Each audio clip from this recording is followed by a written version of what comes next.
మన defence research and development organisation DRDO ఇండిజినస్గా తయారు చేసిన enhanced version of Pinaka rocket సిస్టమ్ని సక్సెస్ఫుల్గా టెస్ట్ ఫైర్ చేసింది గత శుక్రవారం రోజున.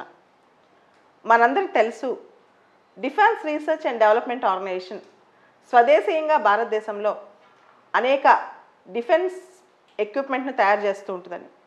దానిలో important thing Pinaka rocket system. Pinaka rocket system మనకు ఎప్పటి నుంచో ఉంది, కానీ ఇప్పుడు దాని కెపాసిటీ, దాని టార్గెట్స్ కూడా పెరిగాయి.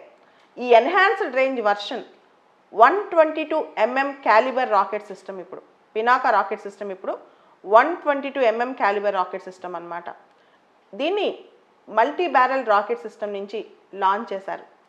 గత శుక్రవారం రోజున చండీపూర్ కోస్ట్, ఒరిస్సా దగ్గర ఉన్న చండీపూర్ కోస్ట్లోంచి 45 పినాకా రాకెట్స్ను సక్సెస్ఫుల్గా టెస్ట్ చేశారు. దీనికి సంబంధించి 2 డిఆర్డిఓ పూణే బేస్డ్ ల్యాబొరేటరీస్ బాగా సపోర్ట్ చేశాయి ఈ పినాకా ఎన్హాన్స్డ్ వర్షన్ సంబంధించి. ఒకటి armament research and development establishment, రెండోది high energy material development laboratory. ఈ రెండు కూడా పూర్తి స్థాయిలో సపోర్ట్ చేస్తూ డిఆర్డిఓ వ్యవస్థలు, ఈ రెండు కూడా పూణే బేస్డ్ ల్యాబొరేటరీస్ అంటాం వీటిని, ఇవి సపోర్ట్ చేస్తూ ఎన్హాన్స్డ్ వెర్షన్ ఆఫ్ పినాకాని తయారు చేశాయి.